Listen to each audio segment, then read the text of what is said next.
Thank you very much, Hendrik and Gregor, for having me here. I'll start with the presentation.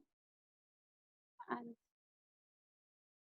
so I'll be talking about how this COVID-19 challenge, which is affecting the entire world, but it's affecting the dense population that is marginalized. So India, we know that it's highly dense. We can find dense areas for the affluent, for the middle class, but there are dense areas of 600 persons per hectare and even 1200 persons per hectare, which exists in slum areas or a basti.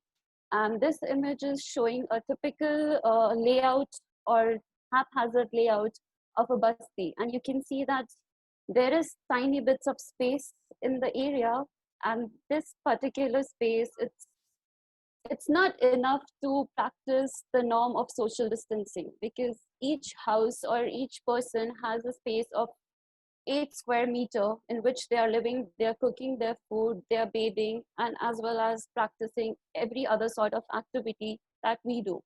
It's a privilege to even think of practicing social or physical distancing.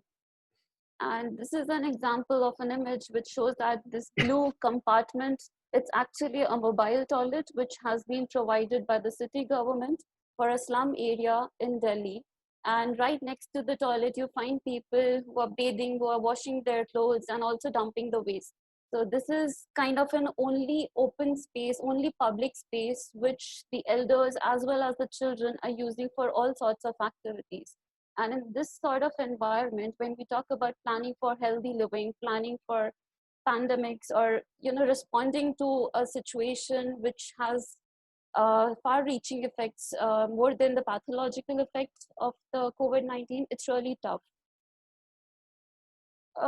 One of the key issues that these high-density slums is facing right now is the lack of water and sanitation facilities. In the past 5 years, the central government, under the tutelage of the Prime Minister, Mr. Narendra Modi, has launched the Clean India mission, which developed over 110 million toilets in the past 5 years alone. And it shows that in 2014, there were only 38.7% households who had access to toilet facilities, but by 2019, 100% households had access. But on ground, more than 300 million people continue to defecate in the open, even though they have access to facility. And it's mainly because these facilities are not usable. So the threat of that fecal and waterborne transmission of COVID is looming every day. The other issue that even the government could not imagine or fathom when it launched its first lockdown on March 24th was that in India, almost 70% of the people are employed in informal economy. So they're feeding themselves on a daily basis with whatever activities they're doing out on the public spaces, on streets, feeding people or catering to basic service demands. So there are industries that have shut down. Every outdoor activity has been prohibited. And right now, almost 60% of the people who were in an informal economy, who were living in these informal settlements, they have started migrating backwards to their villages, only if they have a place they can call as home back in village. Because these migrants, they have come to Delhi, Bombay, Calcutta, or any other city in India around 10 years back. They have sold off their agricultural land. They're living in substandard housing conditions, and many of them who do not have any place to go back to home, they're living in cities. For example, this used to be one of the most active industrial areas in Delhi, in the northwest part of Delhi. And you can see that on the right side of the image, it's all warehousing and industrial shops that were built that have been in existence since Delhi was actually started developing in 1970s and 1960s. But right now, all these industries are shut down, and the workers that are sitting over there, they simply say that there's no point in going back, because right over here we can either die from the pathological virus or we can die from hunger. And if we go back to our homes, we will die on the road, because our homes are situated more than 500 kilometers away. The government is not able to transport each and every person from a city to the villages.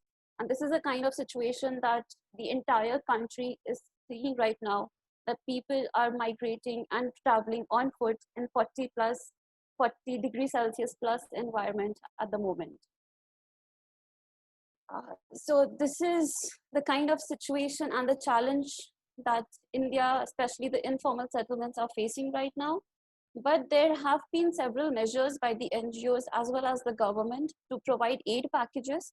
And there is again a challenge of providing that aid package to a specific person, because in these slum clusters, there's no direct point of entry in which you can ensure that, okay, if the government wants to supply an aid package for 1,200 people, it will reach to those 1,200 people. So they will simply drop off at one point and it will be distributed to everybody. But then again, there's issue of corruption and issue of mismanagement of this aid packages. So several NGOs have come up and they're trying to provide some tanks at specific locations where people can use the water to maintain hygiene and practice safe sanitation. But it's a big challenge that the government is not able to address right now. And it will be a challenge for planners and urbanists as well as to how we plan for a safer and healthy communities, because these are the population which are serving the entire urban India. That's all that I have to add today.